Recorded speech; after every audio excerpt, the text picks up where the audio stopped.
가게사는 증시 각도기. 안녕하세요. 증시 각도기 TV 시청자 여러분, 투자 여러분, 도기마을 여러분, 그리고 10만 금융전사 여러분 모두 반갑습니다. 12월 19일 금요일 오후 미래를 위한 현명 투자 매트릭스 투자자문 제공 한국 마감시황 전해드리도록 하겠습니다. 네, 오늘 뭐 엄청난 각방꿀의 날이었다라고 볼 수 있겠는데요. 아니 어떻게 오늘 같은 날 저기 원투펀치가 3펀치가 올랐는데 원투펀치가 안 오를 수가 있어. 당연히 오르지. 시작은 그렇게 했습니다. 근데 생각보다 약하더군요. 왜 이렇게 약하지? 근데 결국은 약한 정도가 아니라 마이너스로 삼성전자 하이닉스가 마이너스로 끝이 났고 삼성전자 오늘 플러스 난 적도 별로 없었어요.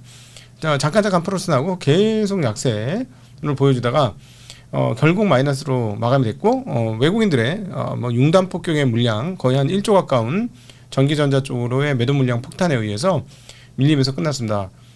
뭐 롱쇼트 저기 마이크론 사고 이쪽 쇼트 여러분 만약에 외국인들이 그런 식으로 롱쇼트하면 우리 한국 분들이 그냥 압살을 시킬 수 있을 것 같습니다. 스퀴즈 나게 할 수 있을 것 같아요. 왜냐하면 데이터 값이 있잖아. 데이터 값이 어떻게 되냐고 비교가 안 되는데 물론 주주환원이나 이런 거는 잘 하죠. 그렇죠. 하나이닉스는 주주환원을 잘 못하긴 하죠. 삼성전자는 그나마 그래도 3%는 하는데 약간 그럼에도 불구하고 나쁜 거버넌스를 감안해도 불구하고 이건 너무 격차가 크거든요. 그래서 뭐 저는 개인적으로 크게 걱정을 안 합니다. 어쨌든 각방 꿀이었다는 점. 자, 오늘 코스피 지수는 그래도 4,000포인트 회복했습니다. 전일 대비 26포인트 0.65%가 상승하면서 4,020.55포인트를 기록을 했고요. 코스닥 시장도 13.94, 1.55% 거래소보다 좀 많이 올라서 915.27로 마감이 되었습니다. 거래소에서는 오늘 608종목 오르고 276종목 떨어져서 전반적으로 분위기는 좋았어요. 삼성전자 하이닉스만 빠졌을 뿐이지. 코스닥 시장은 1149종목 오르고 509종목이 떨어지는 흐름 보여주었습니다. 거래소는 개인이 1180억 매도, 외국인들이 7800억 매도, 그리고 기관은 8000억 매수를 보여줬고 코스닥에서는 개인인 2,800억 매도, 외국인은 900억, 그리고 기관은 1,900억 매수를 보여줬습니다. 업종별로 보면 업종별 차이가 굉장히 컸는데요. 오늘 외국인들이 업종에서 1조에 다다르는 전기전자 매도를 보여줬습니다. 그러니까 아까 이제 8,000억 정도 매도를 했다고 말씀드렸는데 더 많이 팔았습니다. 전기전자. 그러니까 올라올 때 현금 찾는다 이 개념이죠. 나 돈 필요한데 와 이거 가격 올려서 팔 수 있어 먹었어 그동안에 이러면서 엄청 파는 거죠. 그런 흐름들이 나타난 하루였다라고 정리해드릴 수 있을 것 같습니다. 자, 오늘 그 시장의 전반적인 상황들 한번 살펴보고 가야 되는데 제가 뭔가 연결을 잘못해서 제가 뭘 보여드려요. 잠깐만 기다리세요. 네, 제가 혼자 하다 보니까 오후 마감을 저희가 아직까지 좀 뭐랄까 약간 조금 헝그리해가지고 혼자 하다 보니까 조금 그런 부분이 있었다는 거 양해를 부탁드리고 네, 그래도 아끼고 사랑해 주셔서 진심으로 감사드립니다. 네, 자, 오늘 전체적인 시장 상황은 지금 말씀드렸던 거 확인해 보면 대략 답이 나옵니다. 자, 삼성전자 하이닉스만 빠졌어. 거의 시가총액 상위 종목들. 에너지솔루션은 어제는 많이 빠졌습니다만 오늘은 버텼고요. 오늘 보시면 운송 장비 쪽이 많이 올랐는데 이건 중소 쪽에서도 이런 흐름들이 보여주었습니다. 오늘 무엇보다도 지금 여기 보시면은 그 자동차 업종과 더불어서 그동안에 좀 부진했던 조선 업종들이 엄청나게 올랐는데 조선 업종들은 호재가 상당히 많았습니다. 어떤 호재였냐면 하나오션이 그 LNG석 4척을 수주했고요. 굉장히 조금 더 자세한 말씀드리도록 하고 HD 현대 중공업은 그 운송선 도 몇 척 이렇게 수주를 했습니다. 그래서 이런 여러 가지 호재에 힘입어서 조선주는 상당히 좋았고요. 그리고 업종별로는 그 테마별로는 여전히 로봇 관련 테마들이 상당히 좋았고 전반적으로 뭐 그 오른 종목이 훨씬 더 많아서 웬만하면 오늘 삼성전자 하이닉스만 갖고 있는 주주 빼고는 다들 기분이 좋은 날이었다라고 정리해 볼 수 있을 것 같습니다. 네, 이왕 나온 김에 하나하나 그 그림으로 하나하나 한번 살펴보도록 할게요. 네, 그 먼저 오늘의 그 순매수 상위 종목들 한번 살펴볼게요.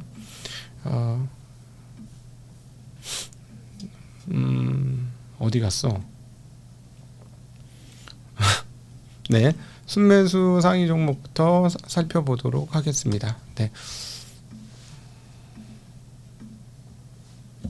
예, 오늘 외국인들 순매수 상위 종목은 네이버, LG에너지솔루션, 한화, SPG, 삼성종합, 삼성단 제약, 기관은 SK하이닉스, 삼성전자, 알테오젠, 두산에너빌리티, 개인은 삼성전자, 삼성에피스홀딩스, 금리, 액티브, 에코프로, 에임바이오 등등 있습니다.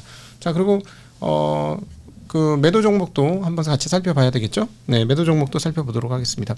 매도 종목은 외국인들 역시 아까 말씀드렸듯이 삼성전자에 무려 7천억 넘게, 하이닉스에도 2,700억, 그러니까 두 종목 합산해서 1조를 팔았고요. 에코프로, 현대모비스, 삼성에피스홀딩스를 팔았습니다. 그리고 기관은 에너지솔루션을 샀고요.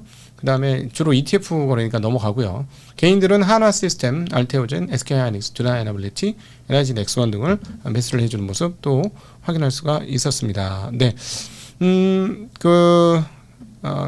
그리고 오늘 주도 이렇게 눈에 띄는 테마별 섹터도 한번 같이 보도록 할게요. 자, 이건 누가 잘 만들어져서 눈에 띄긴 하더라고요. 어제 이어서 벤처캐피탈 오늘도 상당히 강한 모습 보여줬고요. 자, 우주항공 로봇 강세 보여줬고, 조선업종 전반적으로 상당히 큰 폭의 강세 보여주었습니다. 그리고 핵융합, 자율주행 관련 그 테마들도 오늘 강세를 보여주는 흐름 확인할 수가 있었습니다. 자, 요렇게 보여드리는 게 괜찮은가요? 네, 좀 얘기를 해주시면 좋을 것 같고, 한눈에 일목요연하게 보이니까. 그 다음에 약간 그동안의 업종이 눈에 잘 안 띄어가지고 많은 분들이 투자하기 좋게 요즘에 그 증권사 뭐 토스나 이런 등등에서 정리한 그래픽 관련된 게 있더라고요. 이거 보니까 일반인들이 이해하기 좋은 것 같아서 그걸 끌고 왔습니다. 보도록 하죠. 오늘 뭐 벤처캐피탈 20개 종목 중에 19개 상승했고요. 원자력 발전 3.9% 강한 상승세, 조선, 화력발전, 바이오서비스, 방위 산업물자 이런 좋은 흐름 보여주었습니다. 네, 자, 도움이 댓글로 알려주시면 뭐 앞으로 계속 이렇게 조금씩 조정하도록 그렇게 하겠습니다. 자, 먼저 조선업종이 가장 눈에 띄었으니까요. 조선업종 얘기를 한번 하고 넘어가도록 하겠습니다. 여러 수주가 함께 터졌었는데요. 조선업종, 네, 잠시만요. 이게 컴퓨터를 두 대로 안 하고 한 대로 하니까 정신이 하나도 없다. 그죠? 네. 자, 오늘 조선업종에서는요, 한국 조선해양이 오세아니아 지역 선주와 컨테이너 운반선 4척 건조 계약을 했고요. 총 수주 금액은 약 7천억 가까운 규모입니다. 상당히 큰 폭의 수주를 했고요. 그래서 주가 많이 올랐고, LNG 관련해서 하나오션이 대거 수주를 했습니다. 유럽 선주로부터 LNG 운반선 7척을 2조 6천억에 수주를 했는데요. 제가 이제 계산을 대충 해보니까는 달러 기준으로 척당 2.1억 원의 수주를 했습니다. 그러니까 예전에 우리가 방송, 이거 언제 나 조선 갖고 있을 때야, 그때 1.8억 달러 막 이랬을 때죠. 그리고 2조 달러로 막 넘어갔고 막 그랬었을 때요. 그때까지 갖고 있었어. 주가는 안 오르더라고. 내가 뭔가 잘못 봤나 보다. 1년 정도 갖고 있었던 것 같아. 안 오르더라고. 그러더니 제가 파니까 그때부터 오르더군요. 항상 빨라요. 그게 문제지. 근데 어쨌든 많이 올랐어 진짜. 난 옛날 가격에 갖고 있었거든. 근데 어쨌든 자, 예전에 막 2억 달러 내외에서 조금씩 올라오고 있었는데 이제 2.5억 달러니까 굉장히 많이 올라왔다. 확실히 많이 좋아졌다. 이렇게 볼 수가 있겠고요. 그래서 한번 뭐 제가 약을 나서 그러는 거 아니고 뭔가 미워해서 그러는 것도 아니고, 그럼에도 불구하고 제가 팔았을 때보다는 가격이 미친 듯이 많이 올라가지고 제 입장에서는 이게 가능한가? 막 시가총액이 뭐 하나오션은 33조, 그다음에 삼성중은 22조, 현대중공업은 여러 개로 쪼개져 가지고 엄청난데, 그 쪼개지기 전 주로 이제 배 만드는 현대중공업 기준으로 54조예요. 한 55조 가까이 됩니다. 자, 그래서 한번 밸류에이션을 간략한 밸류에이션을 한번 쳐봤습니다. 약 올라서 그런 거 아니에요. 아니, 그 정도로 사람을 얇게 보지 마세요. 저는 저의 일에 저쪽에서만 잘하면 돼요. 뭐 그건 아닌데, 혹시나 그런데 왜 이렇게 수주도 잘 받고 좋고 수주도 늘어나고 단가도 올라갔는데 왜 주가가 최근에 빠졌느냐를 설명드리기 위한 건데요. 자, 하나오션이 33.5조짜리 시가총액을 갖고 있는데 올해 영업이익은 1조를 돌파할 것으로 예상이 됩니다. 그리고 영업이익률은 누적 영업이익률 올해 25년은 10%를 육박할 것을 보여주고 내년에는 10%가 넘을 수도 있을 걸로 보여집니다. 자, 영업이익 1조에 33조예요. 영업이익입니다. 순이익 아니고요. 자, 그러니까 한 33배, 이익 대비 33배 정도 주가다라고 보시면 될 것 같고요. 자, 삼성중공업 올해 영업이익이 1조 가까울 것으로 보여집니다. 한 9천억 내외, 한 8천억대 중후반 이렇게 될 것으로 예상이 되는데요. 영업이익률은 9%에 향해서 진격 중입니다. 낮은 상태였는데요. 파죽지세로 올라오고 있는데 연간 기준으로는 9%가 안 되겠습니다만 내년도에는 9% 기대해 볼 수 있지 않을까 싶습니다. 현대중공업은요, 한 55조 가까이 되는데 영업이익이 올해 2조를 넘어설 것으로 예상이 됩니다. 최근에 영업이익률이 계속 조금씩 올라오면서 이 회사는 두 자릿수를 확실하게 넘겨줬어요. 그래서 영업이익률 12%를 돌파할 것으로 보여집니다.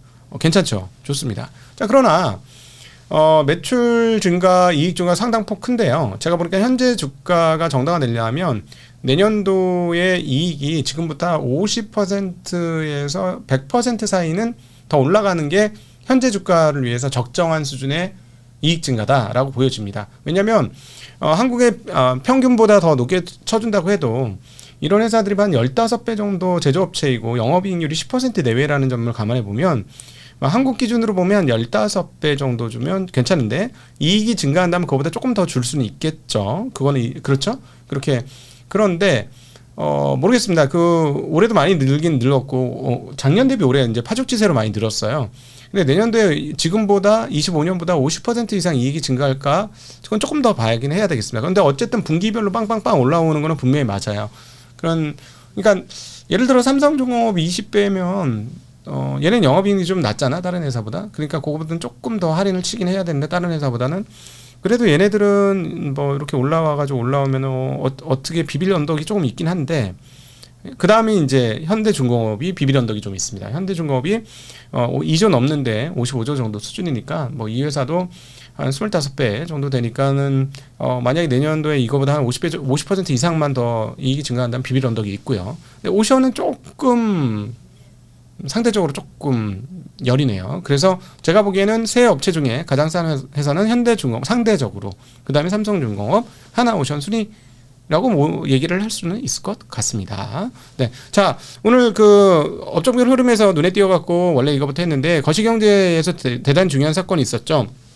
바로 1번 중앙은행이 드디어 금리를 인상했다는 소식입니다. 야, 드디어 금리를 인상했어요. 야, 얘네들이 그렇게 금리 인상을 못하다가 해버렸습니다. 그런데 기준금리를 0.5%에서 0.75%로 상향을 했는데요. 작년 8월에 쇼크단 이후로 처음이죠. 네, 처음입니다. 그런데 엔화는 오히려 156엔이 갔어요. 자, 그래서 이 결과 각도기 전망은 엔캐리 청산은 없다. 이번에는 엔캐리 청산은 일본 은행이 정말로 많이 조심했고 작년 8월 같은 사태를 안 나기 위해서 제가 보기에는 꾹꾹 누르고 또 참아서 이제서야 한 서너 달 전에는 금리를 인상했어야 되는데 이제서야 금리를 인상했다라고 보여집니다. 그래서 엔화의 흐름으로 봐서는 별일 없다라고 말씀드리는 게 맞을 것 같아요. 자, 엔화 한번 볼게요. 오늘 갑자기 푸르륵 올라가면서 156.8까지 갔어. 그러니까 이거는 금리 인상이 추가적으로 단기간에 안 이루어진다는 확신 때문에 이런 가격이 나오는 거예요. 굉장히 큰 폭의 약세죠. 앞서 오늘 오전에 155.4 막 이러면서 왜 155 초반까지 내려가다가 안 내려가네요 했는데 이걸 예상했다는 거죠. 자, 그러니까 엄청난 약세입니다. 하루에 무려 1% 정도 수준에 가까운 통화 약세가 나타났으니까 금리를 올렸으면서 약세를 나타냈다. 이게 상당히 큰데요. 자, 이제 얘 왜 이래? 잠시만. 잠깐만요. 왜 예쁘게 안 나오지? 제가 이제 그림을 좀 여러분들하고 같이 나누면서 보고 싶어가지고 했는데 얘 바보같이 됐네. 잠시만요. 이거는 한번 볼 필요가 있어서요.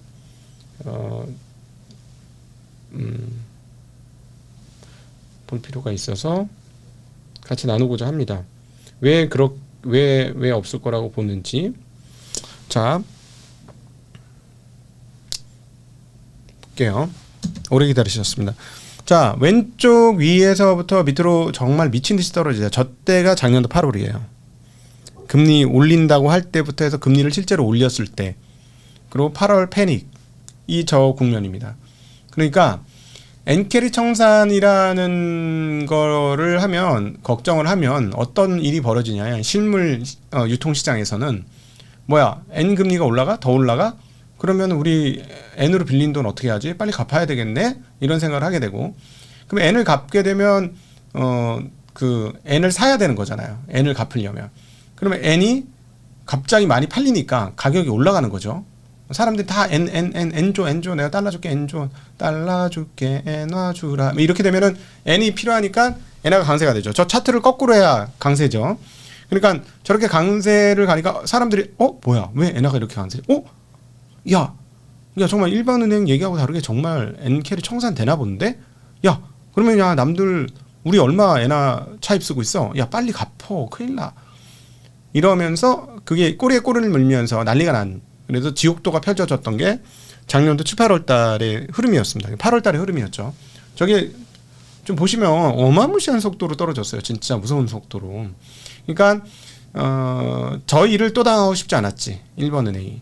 그래서 뭉개다가 이제서야 금리 올리고 제가 지금 코멘트 정리해 주는 데가 없어갖고 못 봤는데 현장에서 역추적을 해보면 거꾸로 추론을 해보면 AI 추론하듯이 추론을 해보면 역시 아침에 예상한 것처럼 엔화의 금리 인상이 일본의 금리 인상이 자주 빈번하게 있지 않고 매우 띄엄띄엄하고 그리고 꽤나 오래 있다가 나중에 한번 할 것이다 라는 시그널을 준 것으로 추정이 됩니다. 오늘의 엔화 약세를 보건대. 그래서 엔캐리 청산 관련된 거는 없을 것이다 라고 감히 말씀드리고 싶네요.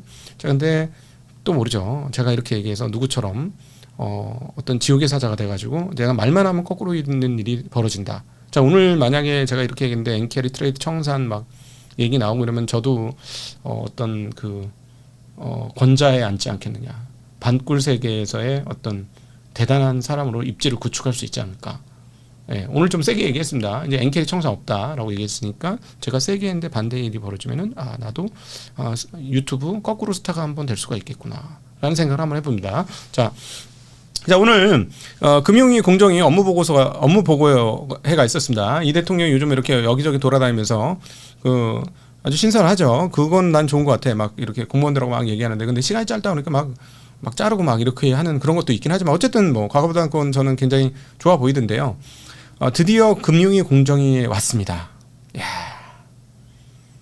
이런 얘기를 하면서 시작을 했어요. 사람들이 얘기하는 바대로 생산적 금융으로 많은 사람들이 공정하게 금융 접근권을 가진 포용 금융으로 금융제도가 좀 발전되어야겠다는 생각을 한다라고 언급을 하고 기조연설 같은 거를 굉장히 짧게 하고 이제 본격적으로 논의 들어가더라고요.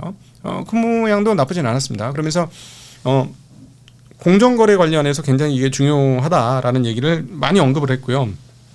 주가 조작을 하면 패가망신하게 만들어야 한다라는 얘기도 했습니다. 전적으로 동감하고 저는 1억은 벌으면 1년 살자 이런 거 갚지 않으면 뭐 그런 개념으로 접근하는 게 좋을 것 같다라는 생각인데요.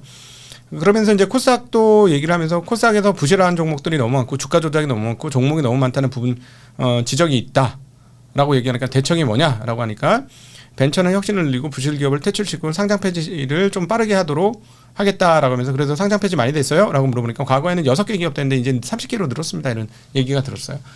그래서 많이 늘었네 막 이렇게 얘기하는데 저는 사실 상당히 아쉬웠죠. 진입되는 게 몇 개인데 진입되는 게 몇 개고 한계 기업이 몇 개고 좀비 기업이 몇 개인데 우리는 훨씬 더 그래야 될 건데 근데 이거를 또 따지고 보면 왜 금융위에서 하고 있냐고. 물론 이제 발표만 한 거예요. 정리하고 발표한 걸 수 있지만 거래소에서 하면 되는 거 아닌가? 거래소가 제일 잘 알지 않나? 회사 이상한 거? 아니 거기 연봉 많이 받아요. 제가 가본 중에서 점심 식사 제일 좋아. 구내식당 중에 1번을 쓰겠습니다. 이지방이야. 거래소 점심이 이지방이라고 최고 좋아. 예. 참. 일 열심히 일해야죠. 그러면은 열심히. 뭐 하는 거예요? 네. 워라벨이 아니죠. 여러분의 워라벨은 타인을 위한 워라벨이 되려면 끝없이 이상한 기업들을 발굴해내고 그런 기업들 경고를 하고 주의를 주고 계도를 하고 선도를 하고 이런 것들을 해야 되지 않겠습니까? 네, 그렇습니다. 네, 하여튼 뭐 저는 계속해서 강조하고 싶은 거는 자꾸 지금 이분들이 그 필드에 없고 법조 세계에 있어서 그런지 모르겠는데 자꾸 이렇게 돌아가는데요. 필드에서 고칠 수 있는 가장 빠른 방법은 거래소를 고치면 된다. 라는 말씀을 다시 한번 강조해서 드리고 싶습니다. 자, 어쨌든 공정위 관련 얘기하면서 터널링에 대해서 강력하게 얘기를 했어요. 그래서 참 보기 좋더라고요. 터널링 얘기하면서 공정위 규모를 늘려라.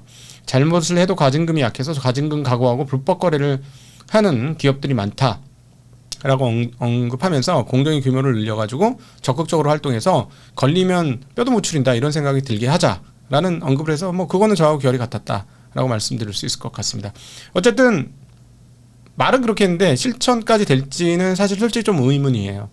그러니까 브리핑하고 쭉 이렇게 했는데 예를 들어 그 피드백 이걸 정확하게 하게 하지 않으면 이제 이제 발표 끝났어. 끝났다. 다행이다. 야 이제 좀 쉬자야. 이러는 게 일반적인 인간들의 습성 아닌가요? 그래서 그 부분들은 향후에 피드백이 좀 잘 됐으면 좋겠다라는 생각이 많이 듭니다. 그래서 오죽했으면 거래소를 민간화해라.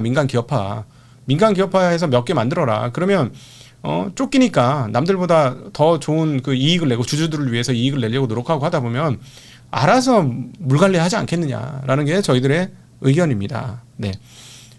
잘하면 좋은데 잘 안 됐으니까. 네, 자 오늘 이창용 총재의 발언 나온 것들이 있습니다. 한번 정리한 거 같이 나누도록 하죠. 환율에 대한 언급을 했기 때문에 한번 들을 필요가 있을 것 같아요.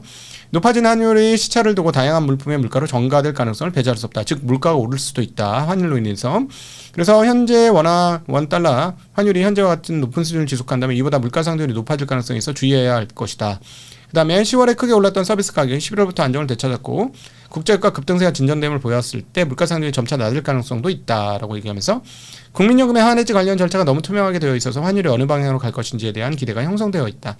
이는 박스권을 만들기 쉽기 때문에 환율을 한 방향으로 쏠리게 만드는 경향이 있다. 이제 국민연금이 너무 투명하게 하지 않고 유연하게 하겠다는 것은 큰 진전이라고 생각한다. 국민연금이 해외 투자를 할 때 거시경제에 미치는 영향을 완전 다 고민할 수는 없겠지만 전혀 고려하지 않는다는 것은 국민경제에 바람직하지 않다. 어느 금통위원도 금리 인상 관련 언급은 없었다. 통화정책은 데이터 보면서 결정할 것이다. 우리나라는 현재 순대외 채권국이다. 그래서 현재 상황이 금융기관이 넘어지고 국가부도 위험이 부각되는 금융위기의 상황은 아니다라고 얘기했고요. 화면이 불필요하게 올라간 부분도 있다고 생각하기 때문에 변동성뿐만 아니라 레벨에서도 조율이 필요하다. 근데 이런 정도 얘기를 했음에도 불구하고요. 원화 강세가 별로 안 나와요. 그러니까 지금 확실히 이 최근에 와서 한은에서 원화 관련 발언이 많다라는 건 좀 문제가 있다라는 겁니다. 그러니까 제어가 안 된다는 얘기예요. 예전엔 이 정도 구두 개입하면 원화 강세 갔거든요. 그래서 그러니까 저도 옛날 방송 나가서 원화 강세 요소도 많다라고 했는데 그 헛소리였어. 역시 각방꿀이야. 잘 몰라. 경제는 제가 잘 부족합니다. 전 경제통은 아니고 전 인문학 출신이니까 부족함이 많습니다. 이거 제대로 완전히 허를 찔렸고 생각보다 굉장히 많은 유출들이 나타났고 즉 해외 투자 등등으로 그다음에 아시다시피 국내 기업들이 외국에서 공장을 짓고 있고 그다음에 미국에서 트럼프발 요소가 있죠. 그 요소가 엔화 원화 약세에 상당히 중요한 위안화 대비 약세인 상당히 큰 원인을 제공하고 있다는 것도 맞는 것 같고 공장도 계속 미국에 짓자 하는데 두 나라만 주업 패는 거야 지금. 만만한 한국하고 일본만 주업 패는 거예요 지금 미국이. 제일 말 잘 들으니까 중국 가서 쪽소리도 못하고 지금 뉴스 H200 꽤 많이 팔 것 같다는 뉴스 나오고 있습니다. 중국 수출권에 대해서 기간 검토를 착수했다는 설이고요. 이런 검토가 착수했다는 건 실제 수출을 위한 라이센스 요청이 들어왔다는 얘기고 상무부 및 타 부서의 심사가 시작된 것으로 판단된다라는 뉴스 나오고 있습니다. 그리고 곧 이렇게 되면 수출을 할 단계다라는 얘기였고요. 그 다음에 또 하나의 뉴스는 실제 중국에서야 H200 주문량이 공급 능력을 초과하는 상황이다라는 뉴스도 접해지고 있습니다. 그러면 엔비디아가 H200을 추가 발주할 가능성이 있다는 소식이 들리고요. 이거는 엔비디아한테 최적의 카드고요. TPU 만드는 업체들한테는 코어스 라인을 충분히 배정받지 못한다는 약점이 발생하게 되는 거죠. 왜냐하면 코어스 L라인을 독점하고 있는 엔비디아에게 TSMC가 코어스 S라인을 안 줄 수 없을 거라는 것입니다. 그리고 물량 뛰기가 워낙 많기 때문에 TSMC 입장에서는 엔비디아가 가장 압도적인 1위 고객이기 때문에 TSMC는 엔비디아의 말을 들을 수밖에 없고 엔비디아가 하는 방향을 맞춰줄 수밖에 없다. 자 그러면 가뜩이나 적은 코어스 S라인을 엔비디아의 H200이 가져갈 경우 더 많이 TPU 공급 라인이 없을 거다. 그러면 결국은 인텔, 삼성 파운드리가 더욱 눈에 띌 수밖에 없을 것이다라는 것도 같이 생각해 볼 수 있는 대목이 되겠습니다. 자, 두나무를 품은 네이버 파이낸셜이 5년 내 상장에 합의했다는 소식 들리고 있습니다. 두나무와 상장한 네이버 파이낸셜 상장 합의를 했다는 뉴스고요. 계약 체계를 기준으로 5년 내 상장을 마쳐야 하는 구조로 계약을 땄다는 얘기입니다. 2030년 11월까지입니다. 네. 현재는 나스닥, 코스피 모두 검토하고 있는 상황이고 그 가능성이 열려 있다라고 보고 있고요. 일단 초기 단계는 국내 코스피 상장을 중심으로 생각을 했다는 건데 그냥 미국 가셔도 될 것 같아요. 그냥 미국 가세요. 괜찮아요. 예. 그다음에 그 송청 회장이 18.7%에서 19% 정도의 지분을 가지게 될 것이다라고 추정하고 있고요. 네이버는 약한 그 송청 회장보다 좀 작고 김영년 부회장도 꽤 많은 지분을 가질 거다라고 지금 추정이 되고 있습니다. 자, 그리고 오늘 그 조용하게 강세가 눈에 확 띄는 게 아까 자동차 보셨죠? 운송은 조선과 자동차 그리고 자동차 부품. 근데 그 뒷단에 로봇이 상당히 강세였다라는 점이 있었고 그 다음에 무난하게 강세가 난 업종이 어디였냐면 증권 업종이었습니다. 그러니까 삼성전자 하이닉스가 빠진데도 증권 업종이 올라서 좀 이상하다 했는데 금융위에서 증권사 IB 기능을 강화하고 STO 제도화를 추진한다라는 소식입니다. 그리고 체질을 더 개선하기 위해서 그 정책을 짤 거다라는 얘기인데요. 아까 이제 금융위 업무 보고 얘기를 드렸는데 거기서 나온 얘기들인데요. 코스닥 본부의 독립성과 자율성을 강화하고요. 상장 심사 및 폐지 기준을 재설계해서 역동적인 시장 구조로 전환하겠다라는 얘기입니다. 그리고 현재 한국에서 많이 만연나고 있는 단기 수익 중심의 투자 관행을 개선을 하고 그다음에 기업 성장 집합 투자 기구의 조기 안착을 유도할 것이다. 그리고 사모펀드 제도 개선을 통해서 자산운용사의 생산적 투자를 촉진할 방침이다라는 얘기를 했습니다. 제가 자산운용 업계에 와 보니까요, 산업 초기입니다. 네, 그렇게만 말씀드리겠습니다. 깜짝 놀랐어요. 산업 초기예요. 증권사 있다가 나왔잖아요. 증권사는 그래도 이렇게 저렇게 어떤 식으로도 굴러갔어요. 근데 와우, 운용업계는요 완전한 예전에 뭐 사고도 치고 막 그러니까 깜짝 놀. 자, 액티브만 얘기할까요? ETF 빼고 얘기해 보면요, 지금 3,500조 시장에서 ETF 빼고 소위 말하는 액티브라고 표현되는 주식형 펀드들을 10조 이상 운용하고 있는 자산운용사가 별로 없어요. 요즘에 이제 좀 많이 올라오고 있는 몇몇 회사들이 있는데 별로 없습니다. 그래서 100조 안 되는 건 명백하고요. 50조도 안 되는 것 같아요. 지금 뭐 정확한 데이터가 없이 되게 러프하게 나오는데 찾아보면 어찌되었거나 50조 내외 정도밖에 안 되는 것 같아요. 말이 됩니까? 3,500조 시장에서 자산 운용하는 액티브 운용 펀드가 대단한 거지. 네. 자, 어쨌든 주주가치 제고를 위한 제도 개선도 추진할 것이다라는 소식 들리고요. 그래서 어쨌든 뭔가 좀 잘하겠다 해서 증권업이 좀 뻗어나가는 흐름을 보여줬습니다. 시간이 너무 많이 됐네. 죄송합니다. 오늘 계양경기 상한가 현대 트랜시스와 로보틱스 모듈 상품 공급 계약을 체결했습니다.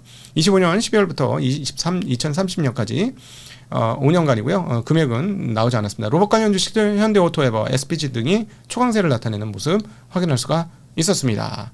네, 오늘은 이 정도로 정리를 하도록 하겠습니다. 시간이 많이 받고요. 뭐 오름 테라퓨틱스가 아주 성공적으로 유상증자가 나왔다. 그래요. 뭐 잘하는 기업들 유상증자하는 건 뭐라고 하겠어요. 근데 말도 안 되게 쪼개기 상장하고 그런 식으로 하니까 우리가 진력이 나는 거죠. 여기서 자금 조달해서 훌륭한 기업으로 키워나가는 건 우리가 박수 쳐줄 일입니다. 그래서 주주들도 같이 좋아지면 얼마나 좋아요. 그런데 자꾸 등골을 빼먹으려고 하고 지수는 2,000포인트, 20년간 2,000포인트인데 시가총액은 2배 이상 늘어나 있고 이런 걸 우리가 반대하는 거고 그러니까 자꾸 미국 가고 하는 거죠. 어쨌든 이런 문화를 근본적으로 바꾸려고 하는 시도들이 있었다라는 점은 상당히 긍정적입니다. 그래서 한국 시장은 하나의 강점이 있어요. 너무 거지 같아. 그래서 올라올 폭이 너무 많아. 근데 기업들의 체력은 괜찮아. 선진국형 기업들이 꽤 있어. 근데 시장은 완전 초후진국이야. 그러니까 요 갭이 엄청나기 때문에 올라오면 꽤 많이 간다. 이게 한국 시장의 유일한 장점이다라고 볼 수 있겠네요. 유일하지는 않고 장점이라고 보면 되겠습니다. 자, 오늘도 함께해 주셔서 진심으로 감사하고요. 긴 시간 함께해 주셔서 감사하고 행복한 주말 되시길 빌겠습니다. 감사합니다. 안녕.